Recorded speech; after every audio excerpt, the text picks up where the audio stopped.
Berikutnya kita lanjutkan pembahasan kita mengkaji kitab Ahkamul Janaiz dan kita masih mempelajari tentang menguburkan jenazah.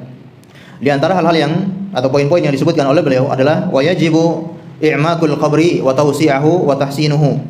Wajib hukumnya membuat kuburan itu dalam, membuat kuburan yang dalam dan juga luas dan memperbagus kuburan tersebut.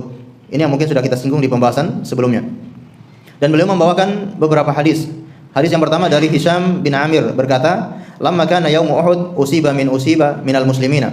Tatkala perang Uhud, maka tertimpalah orang-orang yang tertimpa musibah dari kalangan kaum muslimin, yakni tertimpa kematian. Wa asaban nasu jarahatun, dan banyak sekali kaum muslimin yang terkena luka-luka. Faqulna ya Rasulullah, al-hafru alaina likulli insanin syadid. Kalau kami menggali tiap-tiap orang itu kuburannya masing-masing, itu sangat sulit. Belum lagi kita harus mengurusi yang luka-luka ini. Orang yang luka-luka ini perlu ditangani cepat, perlu diatasi, perlu diselamatkan. Tapi kalau kita menggali kuburan sebanyak yang gugur ketika perang Uhud, maka ini susah. Fa kaifa ta'muruna? Bagaimana engkau memerintahkan kami? Faqala ihfiru wa ausi'u wa a'miku wa ahsinu. Maka beliau bersabda, galilah kuburan itu, kemudian luaskan kuburannya, wa a'miku, dan perdalam kuburan itu, wa ahsinu, perbagus kuburan itu. Wadfanu al-itsnaini wa thalathatu fil qabri, dan kuburkan 2 atau 3 orang dalam satu lubang. Wa qaddimu aktsaruhum Qur'anan, dahulukan orang yang lebih banyak memiliki hafalan Al-Qur'an. Qala fa kana abi thalithu thalathin wa kana aktsaruhum Qur'anan fa qaddimu. Lalu riwayat ini mengatakan, perawi ini mengatakan, sesungguhnya ayah saya termasuk orang yang paling banyak hafalan Al-Qur'annya, maka ayah saya didahulukan. Ini juga pelajaran bagi kita bahwa orang yang memiliki Al-Qur'an, bersama Al-Qur'an, memiliki hafalan Al-Qur'an, maka dia akan dimuliakan oleh Allah Subhanahu wa taala, tidak hanya ketika masih hidup. Ketika sudah meninggal dunia pun, orang yang punya Al-Qur'an selalu didahulukan, selalu dimuliakan. Oleh karenanya, jangan kita pernah berhenti untuk mempelajari Al-Qur'an, memiliki Al-Qur'an, karena setiap orang yang bersama Al-Qur'an akan menjadi mulia. Al-Quran, kitab yang sangat mulia, diturunkan di malam yang sangat mulia, dan dibawa oleh malaikat yang paling mulia, diterima oleh manusia yang paling mulia di muka bumi ini. Maka siapa saja yang memegang Al-Quran, dia akan dimuliakan oleh Allah Subhanahu wa taala. Rufi'a min hadzal kitab aqwamun, wa kata Umar bin Khattab, Allah Subhanahu wa taala mengangkat derajat manusia dengan Al-Quran ini, dan Allah merendahkan sebagian manusia dengan Al-Quran ini. Maka kita persiapkan anak-anak, cucu kita atau saudara-saudara kita untuk memiliki Al-Quran. Jangan kita hanya mementingkan ilmu-ilmu umum, mementingkan pelajaran-pelajaran umum, namun tidak kita persiapkan Al-Quran bagi anak-anak kita. Seandainya anak-anak kita tidak memiliki ilmu sama sekali, hanya yang dimiliki Al-Quran, itu sudah membuat dia menjadi mulia. Ya. Maka jangan kita salah dalam mendidik anak-anak kita. Kita sebagai orang tua harus bangga kalau memiliki anak yang menghafal Al-Quran. Baik, ini dalil bahwasanya perintah untuk memperbagus kuburan, menggali dengan galian yang dalam, kemudian luas. Dan ini tentunya orang yang ahli. Kalau orang yang tidak ahli menggali kubur, ya jangan coba-coba. Bukan bagus, malah berantakan. Ya. Menggali kuburan mungkin nanti seperti menanam pohon. Nah, ini sangat berbahaya. Dalil yang berikutnya, an rajulin min ansor, dari seorang laki-laki dari kalangan Ansor, kharajna ma'a Rasulillah sallallahu alaihi wasallam fi jinazatin rajulin minal ansor. Kami pernah keluar bersama Rasulullah sallallahu alaihi wasallam pada jenazah seorang Ansor. Wa ana gulamun ma'a abi, dan aku waktu itu masih anak-anak bersama ayah saya. Fajalasa Rasulullah sallallahu alaihi wasallam ala hafiratil qabri faja'ala yusi wa fi riwayatin yumi'u ila al-hafiri. Maka Rasulullah duduk memperhatikan orang yang menggali kubur itu sambil beliau memberikan arahan, ya, kata beliau, ausi' min kibalir ra'si, sebelah kepala ini luaskan lagi sedikit, wa ausi' min kibarir rijlain, dan sebelah kakinya ini luaskan sedikit lagi. La ruba idkin lahu fil jannah, bisa jadi ya ini menjadi pohon kurmanya di surga, atau itu untuk kurma, tandan kurmanya nanti di surga. Allahu a'lam bishawab. Ini dalil juga bahwasanya kuburan itu dianjurkan luas, dalam, dan juga diperbagus. Poin berikutnya, wa yazuzu fil qabri al-lahdu wasyaqqu li jarayani al-amal alaihima fi ahdi Nabi sallallahu alaihi wasallam. Dibolehkan kuburan itu bentuknya lahat, liang lahat, ataupun asyak, yaitu bolongan yang ada di tengah. Ada bentuk lahat, ada bentuk asyak. Li jarayanil amal alaihima fi ahdi Nabi sallallahu alaihi wasallam. Kedua bentuk kuburan ini dilakukan di zaman Nabi sallallahu alaihi wasallam. Walakinnal awwalu afdal, namun yang pertama itu lebih afdal. Yang pertama itu apa? Bentuknya liang lahat. Ini lebih afdal. Baik, asyak insyaallah ada gambarannya. Ya, mungkin kebanyakan kuburan di zaman sekarang biasanya berbentuk asyakku.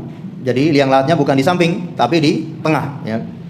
Ini juga boleh. Tapi yang lebih afdal yang mana? Yang lebih afdal adalah bentuknya liang, yaitu ke samping. Wa fi dzalika hadis. Dalam perkara ini ada beberapa hadis. Al-awwal, yang pertama dari Anas bin Malik berkata, "Lamma tuwfiya Nabi sallallahu alaihi wasallam kana bil Madinati rajulun yalhadu wa akharu yudarrihu." Tatkala meninggalnya Rasulullah sallallahu alaihi wasallam, maka di kota Madinah ada seseorang yang ahli menggali kubur bentuk lahat. Dan ada orang yang satu lagi, dia ahli menggali kubur bentuknya ad-dharih, yaitu yang ada di tengah atau syak tadi ya, bentuknya bolongan yang ada di tengah. Faqalu, maka ketika Rasulullah meninggal, mereka semua berkata, artinya mereka bingung, nastakhiru rabbana. Mereka semua bingung, tidak tahu kuburan Nabi itu harusnya seperti apa. Apakah digali bentuknya lahat atau digali bentuknya ad-dharih? Maka mereka pun istikharah kepada Allah Subhanahu wa taala. Wa nab'atsu ilaihima, dan mereka pun mengutus orang untuk memanggil kedua orang ini. Satunya ahli menggali bentuk lahat, satunya menggali bentuk dharih. Fa ayyuhuma sabaqa taraknahu. Siapapun yang lebih dahulu, maka itulah yang kita pilih. Siapapun yang lebih dahulu datang, maka itulah yang kita pilih. Fa ursila ilaihima wa sabaqa sahibul lahdi. Ketika diutus utusan, yang datang lebih dulu adalah sahibu al-lahdi, tukang gali yang bentuknya lahat. Falahadu lin Nabi sallallahu alaihi wasallam. Mereka pun membuat kuburan bentuknya lahat untuk kuburan baginda Rasulullah sallallahu alaihi wasallam. Ini tentunya Allah Subhanahu wa taala yang menggerakkan hati sahibul lahdi ini, orang yang menggali dengan bentuk lahat. Allah yang menggerakkan agar kuburan nabinya itu bentuknya adalah bentuk lahat. Baik. Hadis yang berikutnya, An Amir ibni Sa'ad ibni Abi Waqqas, an abihi annahu qala. Ya, dari Sa'ad bin Abi Waqqas, dari ayahnya berkata, "Al-hiduli lahdan wansubu alayya al-labina nassan kama suni'a bi Rasulillah sallallahu alaihi wasallam." Dia mengatakan al-hiduli lahdan. Jadi sebelum meninggal dunia, dia berwasiat kepada anak-anaknya, al-hiduli lahdan. Buatkan saya nanti liang lahat. Wansubu alayya al-labina, dan tutuplah dengan batu bata. Batu bata yang biasa digunakan untuk menutup liang lahat. Tutup saya dengan batu bata kama suni abi Rasulillah sallallahu alaihi wasallam. Sebagaimana yang dilakukan untuk Rasulullah sallallahu alaihi wasallam. Ini bentuk para sahabat itu bagaimana mereka ingin selalu mengikuti Rasulullah bagaimanapun keadaannya, bagaimanapun bentuknya. Mereka sangat ingin meneladani Rasulullah sallallahu alaihi wasallam. Dalil yang ketiga, An Ibnu Abbas anna Rasulullah sallallahu alaihi wasallam qala, "Al-lahdu lana wasyaqqu li ghairina." Dari Ibnu Abbas bahwasanya Rasulullah sallallahu alaihi wasallam bersabda, liang lahat itu milik kita, milik kami. Sedangkan asyaqqu, galian yang bentuknya lubang ke bawah, itu li ghairina, itu bisa untuk selain kami. Jadi memang di antara tradisi yang dijalankan oleh syariat Islam adalah liang lahat. Dan ini kata Rasulullah, itu milik kami. Berarti selain agama Islam, kebanyakannya tidak menggunakan liang lahat. Ya. Ajaran-ajaran selain Islam, kebanyakannya tidak menggunakan liang lahat. Yang menggunakan liang lahat adalah ajaran Islam. Maka yang lebih afdal adalah menggunakan liang lahat. Baik. Namun tentunya sesuai kondisi dan keadaan. Mungkin ada di suatu daerah yang memang tanahnya, struktur tanahnya tidak terlalu kuat untuk digali dengan liang lahat. Maka dalam hal ini bisa digali dengan syak. Tapi kalau di daerah yang tanahnya bisa digunakan untuk liang lahat, maka yang lebih afdal dengan menggunakan liang lahat. Sebagaimana ada perincian dari Imam An-Nawawi rahimahullahu taala. Beliau menukilkan perkataan Imam An-Nawawi. Qala An-Nawawi fil Majmu' Syarhul Muhadzab, ajma'al ulama anna dufina fil lahdi wasyaqqu jaizan. Para ulama itu berijma', bersepakat bahwasanya menguburkan jenazah menggunakan metode lahat atau menggunakan bentuk lahat ataupun bentuk syak jaizan, dua-duanya diperbolehkan. Lakin in kanatil ardu sulbatan la yanharu turabuha fal lahdu afdal lima sabaqa minal adillah. Kata Imam An-Nawawi, adapun ketika berada di daerah yang tanahnya itu sulbatan, tanahnya keras, tanahnya kuat, tidak bisa atau tidak mudah longsor, fal lahdu afdal, maka yang lahat lebih afdal, liang lahat lebih afdal, sebagaimana dalil-dalil yang sudah kita lalui. Wa in kanat rakhwatan tanharu fasyaqqu afdal. Adapun tanahnya itu lembut, tanah yang mudah longsor, maka dengan syak itu lebih afdal. Ya, Allahu a'lam bishawab. Ini sesuai kondisi. Di mana kalau tanahnya memang sulit untuk digunakan liang lahat, maka gunakan asyak. Kebanyakan kita menggunakan apa? Syak ya atau lahat. Tergantung daerah ya. Nah, kalau di Jawa mungkin syak ya, syak ya. Apalagi tanahnya tanah yang lembut, tanah yang halus gitu ya. Tapi kalau tanah yang di daerah ada bebatuan biasanya menggunakan lahat, itu aman. Tidak masalah menggunakan lahat kalau tanahnya keras. Baik. Poin berikutnya, wala ba'sa min ayyudfana fihi ithnani aw aktsar inda darurah wa yuqaddimu afdaluhum wa fihi ahadits. Di sini beliau mulai menekankan kembali dan tidak mengapa menguburkan dalam satu kuburan, dalam satu lubang itu ithnani aw aktsar, dua orang ataupun lebih. Inda darurah, ketika ada darurat. Wa yuqaddimu afdaluhum, dan didahulukan yang lebih afdal dari mereka. Tentunya kalau ini memang ada darurat. Kalau tidak ada darurat, secara hukum asalnya tiap-tiap orang kuburannya masing-masing. Jangan hanya gara-gara mereka suami istri meninggal sama-sama lalu dikuburkan dalam satu kuburan. Ini tidak boleh. Kalau memang bukan darurat, jangan dikuburkan demikian. Seandainya pun kalau mereka harus dikumpulkan, nanti ada pembahasan khusus, yaitu tidak boleh digabung. Laki-laki sendiri, perempuan juga sendiri. Jangan mentang-mentang darurat, kuburannya digabung laki-laki perempuan dalam satu lubang. Ini hukumnya haram. Nanti akan kita singgung masalah ini. Baik. Dalam kondisi darurat, boleh dikuburkan dua orang ataupun lebih dalam satu lubang. Terutama memang kalau sangat menyulitkan. Menggali dengan tangan juga mungkin sulit. Sedangkan yang meninggal itu banyak. Seperti kondisi peperangan di Palestina, atau kondisi musibah ketika terjadi bencana. Banyak yang meninggal dunia. Apalagi mayat ini harus segera diurus. Kalau nggak diurus segera, misalkan mereka baru ditemukan 3 hari kemudian atau baru ditemukan 2 hari kemudian, ini mayatnya sudah mulai uzur, sudah mulai harus ditangani, harus dikebumikan. Nah, seperti ini kondisinya darurat, harus atau boleh digunakan 2 atau 3 orang bahkan lebih dalam satu lubang. Bahkan menggalinya bisa menggunakan alat eskavator ya, menggunakan alat berat itu untuk menggali kuburan yang mayatnya banyak seperti ini. Namun jangan lupa, wa yuqaddimu afdaluhum, ya, dahulukan yang lebih afdal di antara mereka, yang lebih banyak hafalan Al-Qur'annya. Baik, dalilnya adalah yang pertama an Jabir bin Abdullah qala, dari Jabir bin Abdullah radhiyallahu anhu berkata, kana an-nabiy sallallahu alaihi wasallam yujma'u baina rajulaini wa thalatha min qatli Uhudin fi thawbin wahid. Ini yang sudah kita lalui hadis di mana perang Uhud Rasulullah menguburkan beberapa orang dalam satu kuburan. Hadis berikutnya dari Abi Qatadah, annahu hadara dzalik, bahwasanya dia pun menghadiri pemakaman tersebut. Ata Amr ibn al-Jamuh ila Rasulillah sallallahu alaihi wasallam faqala ya Rasulullah, ara'aita in qataltu fi sabilillah hatta uqtal amsi bi rijlai hadhihi sahihatun fil jannah wa kanat rajuluhu ajla faqala Rasulullah sallallahu alaihi wasallam na'am faqutilu yaum Uhud wa huwa ibnu akhihi wa maula lahum. Ini juga peristiwa perang Uhud di mana Rasulullah sallallahu alaihi wasallam menguburkan mereka di satu kuburan. Dalil yang ketiga, an Jabir fi qissati istishhad abihi al-mutaqaddim. Ini juga sudah kita lalui hadis tentang meninggalnya ayah Jabir bin Abdullah di perang Uhud. Nah, di sini yang disebutkan tadi atau yang tadi kita singgung, meskipun seandainya menguburkan dalam satu lubang itu lebih dari 2 atau 3 orang, namun harus dipisahkan. Coba kita lihat bagaimana pernyataan Imam Asy-Syafi'i rahimahullah dalam kitabnya Al-Um. Wa yudfanu fi mawdi'id darurah min ad-dhiqi wal 'ajalah al-maitan wa thalatha fil qabri. Boleh menguburkan dalam kondisi darurat atau ketika kondisinya sangat sempit, wal ajalah, atau kondisinya segera untuk ditangani, al maitani, 2 mayat atau 3 mayat fil qabri, dalam satu kuburan. Wa yakunu alladhi lil qiblati minhum afdaluhum wa asannuhum. Adapun yang lebih menghadap kiblat atau yang lebih dekat dengan kiblat adalah yang paling mulia di antara mereka atau yang lebih tua usianya dari mereka. Wala uhibbu an tudfanul mar'ata ma'ar rajuli ala halin. Dan aku tidak menyukai menguburkan seorang wanita bersama laki-laki dalam satu kuburan apapun kondisinya. Ya, apapun kondisinya, kata Imam Asy-Syafi'i, la uhibbu, aku tidak menyukai.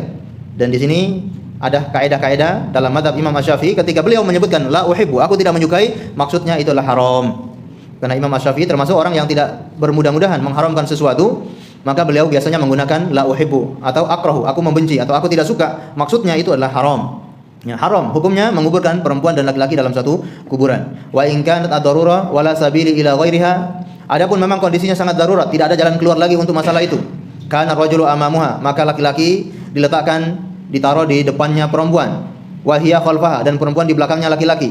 Wa yaj'alu bainar rajuli wal mar'atu fil qabri hajizan min turab. Seandainya memang kondisinya sangat darurat, tidak memungkinkan untuk memisahkan laki-laki dan perempuan, paling tidak kata Imam Asy-Syafi'i, jadikan laki-lakinya di depan, perempuannya di belakang. Dan di antara keduanya harus ada penghalang dari tanah. Menguburkan laki-laki, kemudian dikasih tanah sebagai penghalang, kemudian baru dikuburkan lagi perempuan di belakangnya laki-laki. Ya. Ini menurut Imam Asy-Syafi'i rahimahullahu taala. Baik, poin berikutnya. Wa yatawalla inzalul mayit walau kana untha ar-rijalu dunan nisa. Ini tentang siapa yang berhak menurunkan mayit dari atas ke dalam kubur, atau siapa yang akan menangani mayit ketika masuk ke dalam kubur. Yang nanti masuk ke dalam kubur untuk menangani mayit sampai ke liang lahat, itu siapa? Wa yatawalla inzalul mayyit walau kana untha ar-rijalu dunan nisa. Yang bertugas untuk menurunkan mayit atau menurunkan mayit sampai ke liang lahat. Meskipun mayit itu perempuan adalah laki-laki. Jadi laki-lakilah yang wajib, yang berhak menurunkan mayit meskipun si mayitnya itu perempuan. Jadi tidak mengapa seorang laki-laki mungkin dia ketika menurunkan mayit yang perempuan itu harus memegang perempuan tersebut, ya, memegang jenazah perempuan tersebut di balik kain kafannya. Ini tidak masalah karena yang bertugas menurunkan perempuan, yang bertugas menurunkan mayit adalah laki-laki. Perempuan tidak berhak untuk bertugas di dalam kubur. Yang bertugas di dalam kubur atau menurunkan mayit ke dalam kubur semuanya dikerjakan oleh laki-laki. Meskipun mayitnya apa? Perempuan. Nah, hal ini ada beberapa umur, ada beberapa alasan. Yang pertama, annahu al-mahudu fi ahdi Nabi sallallahu alaihi wasallam. Hal itu dilakukan di masa Nabi sallallahu alaihi wasallam. Wa jara alaihi amalul muslimin hatta al-yaum. Dan itu dilakukan oleh kaum muslimin sampai hari ini.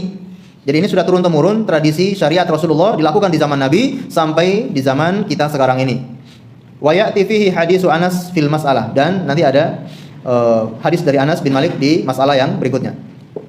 Alasan yang berikutnya, alasan yang kedua, annar rijalu aqwa ala dzalik. Laki-laki tentunya lebih kuat dari perempuan, maka mereka yang bertugas menurunkan mayit. Alasan yang ketiga, lau tawallathu nisa afdal dzalika ila inkishafi syai' min abdanihinna amama al-ajanib wa huwa ghairu jaiz. Adapun perempuan yang bertugas menurunkan mayit atau bertugas untuk menguburkan mayit, maka itu akan menyebabkan tersingkapnya sebagian dari bentuk tubuh wanita tersebut di depan ajanib, laki-laki yang asing, laki-laki yang bukan mahramnya, dan ini tentunya tidak boleh. Ya, tidak boleh tersingkap bentuk tubuh wanita di hadapan laki-laki asing. Dan mungkin sudah kita bahas di pembahasan sebelumnya, perempuan itu ya tidak boleh mengikuti jenazah sampai ke kuburan. Kalau ziarah kubur ini diperbolehkan, tapi kalau mengikuti, mengiringi jenazah, maka bagi perempuan dilarang dalam agama Islam. Karena ada beberapa alasan dan beberapa sebab. Di antaranya adalah karena menghindari terjadinya fitnah, menghindari terjadinya niyahah. Perempuan kalau sudah sampai di kuburan, apalagi yang dikubur itu anaknya atau yang dikubur itu adalah suaminya, bisa jadi dia berteriak-teriak, dia menangis sejadi-jadinya di kuburan. Nah, ini akan mengarahkan kepada dosa besar, yaitu an-niyahah. Yang sudah kita bahas di pembahasan sebelumnya, larangan untuk niyahah. Ini dosa besar. Poin berikutnya, siapa yang berhak untuk menurunkan mayit tersebut? Kalau tadi itu laki-laki, jenis kelaminnya laki-laki yang berhak untuk menurunkan mayit. Sekarang dari laki-laki ini siapa yang paling berhak? Wa auliyaul mayyit ahaqqu bi inzalihi li umumi qaulihi ta'ala wa ulul arhami ba'duhum aula bi ba'd fi kitabillah. Wali ataupun keluarga mayit itu yang punya hak untuk menurunkan mayit. Menurunkan itu bisa menurunkan dari geranda, geranda ya? Betul, geranda. Dari geranda diturunkan ke kuburan, atau yang masuk ke dalam kubur, mungkin ada berapa? 3 orang. 3 orang masuk ke dalam kubur untuk menangkap atau untuk memegang mayit dan diletakkan di liang lahatnya. Nah, siapa yang berhak ini? Auliyaul mayyit ahaqqu bi inzalihi. Keluarga mayit itu lebih berhak untuk menurunkan mayit tersebut. Karena keumuman firman Allah Subhanahu wa taala, wa ulul arhami ba'duhum aula bi ba'din fi kitabillah. Karib kerabat itu lebih berhak ya dalam kitab Allah sebagian dari sebagian yang lainnya. Karib kerabat itu lebih berhak dalam kitab Allah, dalam Al-Qur'anul Karim. Ini sebagaimana disebutkan dalam surat Al-Anfal ayat 75 ya. Wali hadis Ali radhiyallahu anhu qala, sebagaimana juga hadis Ali bin Abi Thalib berkata, ghasaltu Rasulullah sallallahu alaihi wasallam wa dhahabtu anduru ma yakunu minal mayyiti falam ara syai'an. Akulah yang memandikan mayitnya Rasulullah, kata Ali bin Abi Thalib. Dan Ali bin Abi Thalib termasuk kerabatnya Rasulullah.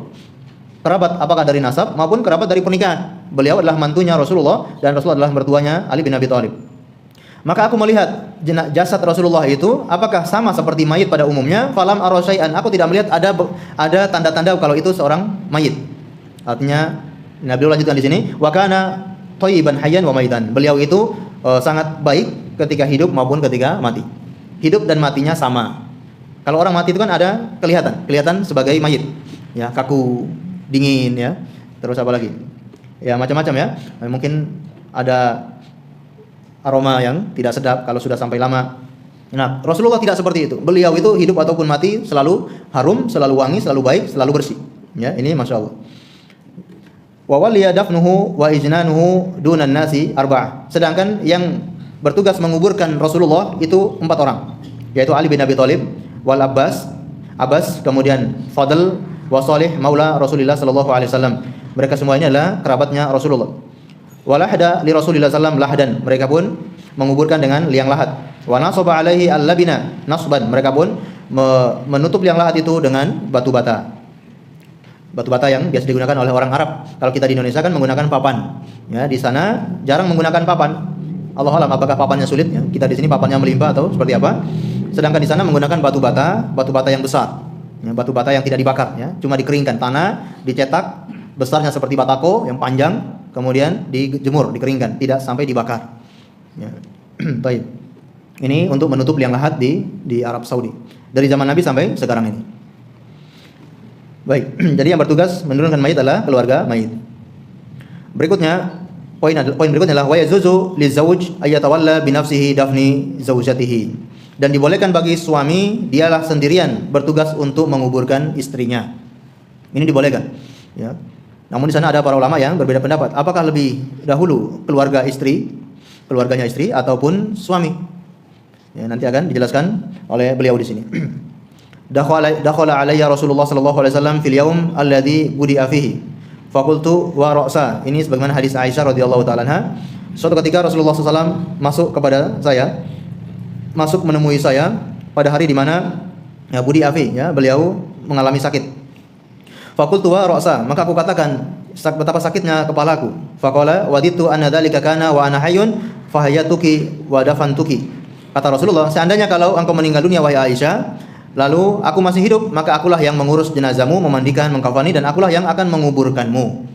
Jadi Rasulullah berkata kepada istrinya, Aisyah, kalau engkau meninggal duluan dan aku masih hidup, akulah yang akan menguburkan mayit kamu. Nah, ini dalil bahwa seorang suami boleh dia yang bertugas sendirian untuk menguburkan jenazah istrinya. Baik, di sini waqad dhahaba ila jawazi dafni ar-rajuli li zawjatihi asy-Syafi'i bal qalu innaha ahaqqu bidzalik min awliyaihi alladziina dzakarna. Imam Asy-Syafi'i mengatakan ya bahwasanya yang lebih berhak untuk menguburkan mayit istrinya adalah suaminya daripada keluarga sang istri. Sebagaimana yang kita jelaskan tadi. Wa aqsudalika Ibnu Hazm. Namun pendapat yang lain adalah Imam Ibnu Hazm memilih faja'alahu ba'dahum fil ahaqqihi wal alahu al-aqrab lima sabaqa min umumil ayah. Dan Imam Ibnu Hazm berpendapat bahwasanya lebih berhak adalah keluarga si istri.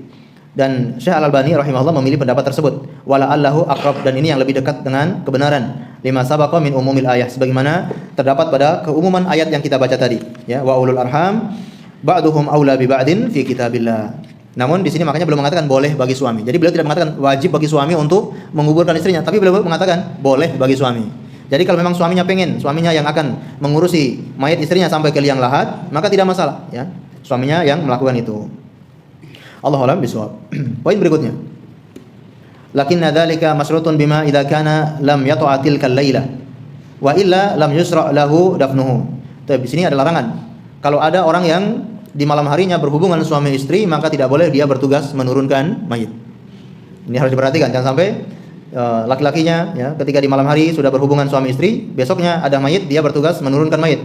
Ini kata beliau. Lakin dzalika masyrutun bima idza kana lam yata'atil kal-laila. Namun itu disyaratkan, orang yang menurunkan mayit itu disyaratkan, yaitu dia yang tidak berhubungan suami istri di malam harinya. Kalau dia berhubungan suami istri, lam yusra' lahu, tidak disyariatkan baginya untuk menguburkan mayit. Wa kana ghairuhu huwal aula, maka orang yang lain yang lebih utama.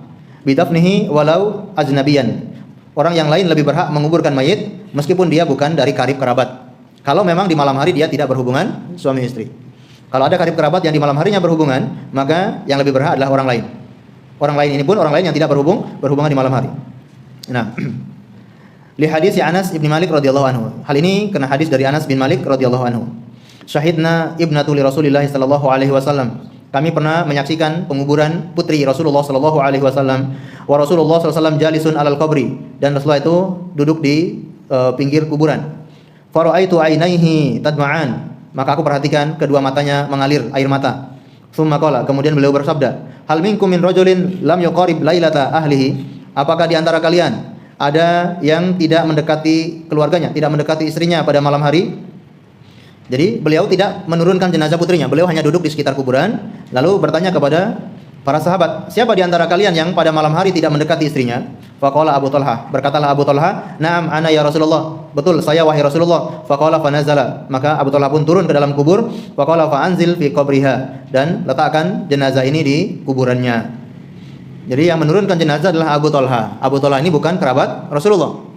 Di sana ada kerabat-kerabat yang lain, ya, dan juga ada suaminya. Allah a'lam bishawab. Ini disebutkan yang meninggal adalah Ruqayyah, ya. Yang meninggal dunia adalah putrinya Rasulullah, Ruqayyah, istrinya Utsman ibn Affan. Nah, di sini Utsman ibn Affan tidak diperintahkan untuk turun, ya. Namun orang lain yang turun. Allah a'lam bishawab, ya. Apakah ketika itu sahabat yang menjadi karib kerabat beliau di malam harinya mereka mendekati istrinya atau tidak? Allah a'lam bishawab. Namun di sini menunjukkan bahwa yang tidak mendekati istrinya dialah yang berhak untuk turun ke dalam kubur. Dan ini harus diingat-ingat, ya, kalau kita menguburkan mayit, ya, jangan sampai lupa nanti yang di malam harinya berhubungan dengan istrinya, kalau dia yang menurunkan mayit, ya ini hukumnya tidak boleh, ya, tidak disyariatkan. Allah a'lam bishawab. Mungkin kita dengarkan azan terlebih dahulu, ya, baru kita lanjutkan sedikit insyaallah.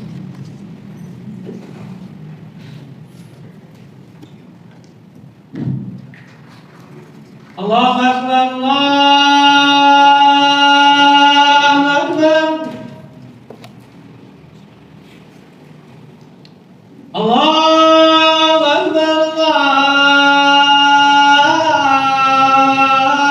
Akbar. Asyhadu an la ilaha illallah.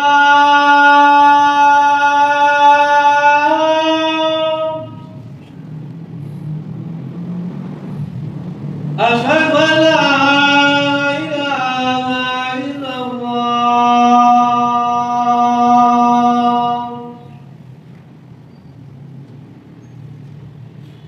Asyhadu anna Muhammadan Rasulullah.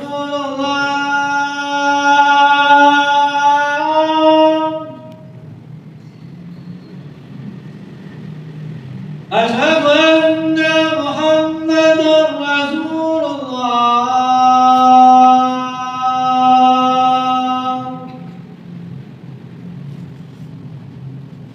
Hayya 'alas shalah.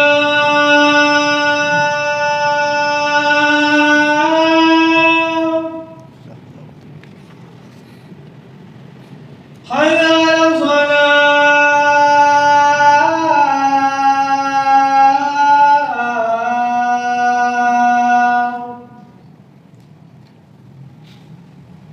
Hayya 'alal falah.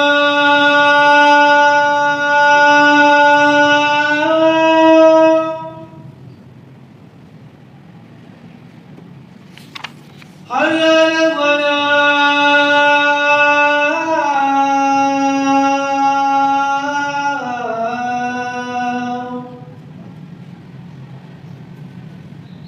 Allahu Akbar, Allahu Akbar.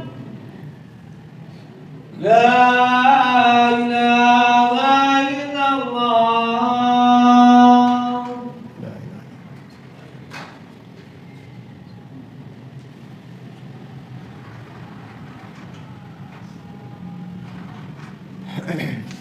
Baik. Ma'asyiral muslimin wal muslimat, azani Allah wa iyyakum. Kita lanjutkan sedikit lagi. Poin berikutnya adalah wasunnatu idkhalul mayyiti min muakhiril qabri. Dan sunnahnya adalah memasukkan jenazah dari arah kakinya. Di hadis Abi Ishaq, dari hadis Abi Ishaq berkata, Ausa al-Harits ayusalli alaihi Abdullah ibni Yazid. Al-Harits memberi wasiat yang akan mensolatinya adalah Abdullah bin Yazid.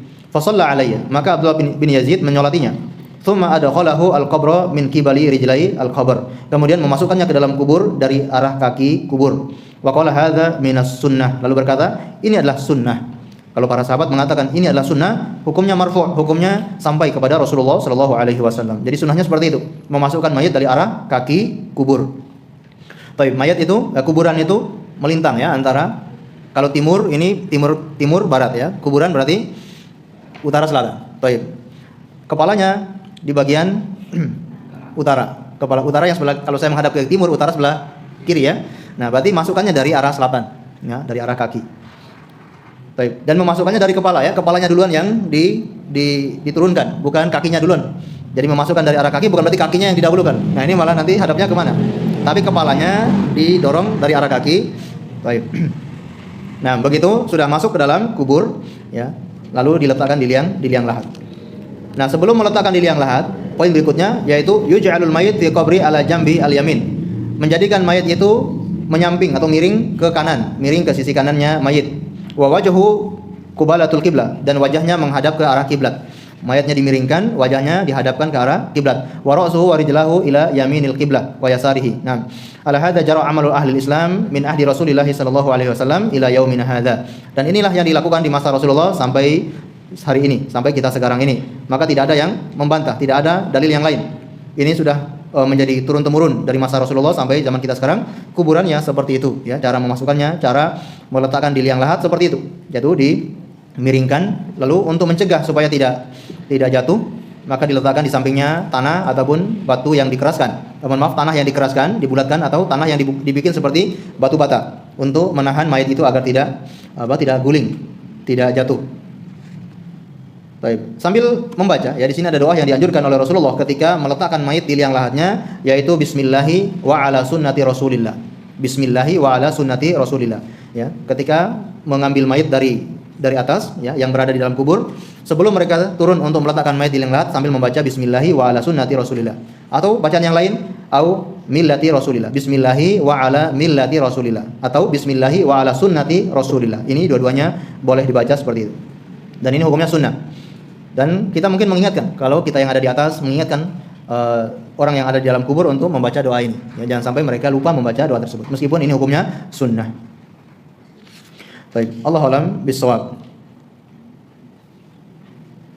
Kita lanjutkan poin satu lagi, yaitu wa yustahabbu liman 'indal qabri ay yakhshu min at-turabi thalathan hathawatin biyadihi jami'an 'alal faraghi min as-saddil lahdi. Dan disunahkan bagi orang yang menghadiri pemakaman untuk menaburkan tanah sebanyak 3 kali di atas kuburannya, ya, mengambil tanah dengan kedua tangannya, lalu menaburkan atau menguburkan, melemparkan tanah itu di kuburan tersebut setelah selesai ditutupi liang lahatnya. Jadi sesudah liang lahat ditutup, atau mungkin yang berada di dalam kubur itu sudah keluar atau sebagian yang sudah keluar, kita dianjurkan masing-masing orang yang hadir untuk menaburkan tanah sebanyak 3 kali. Dan disunahkan juga di area kepalanya, ya, di bagian kepalanya ditaburkan tanah.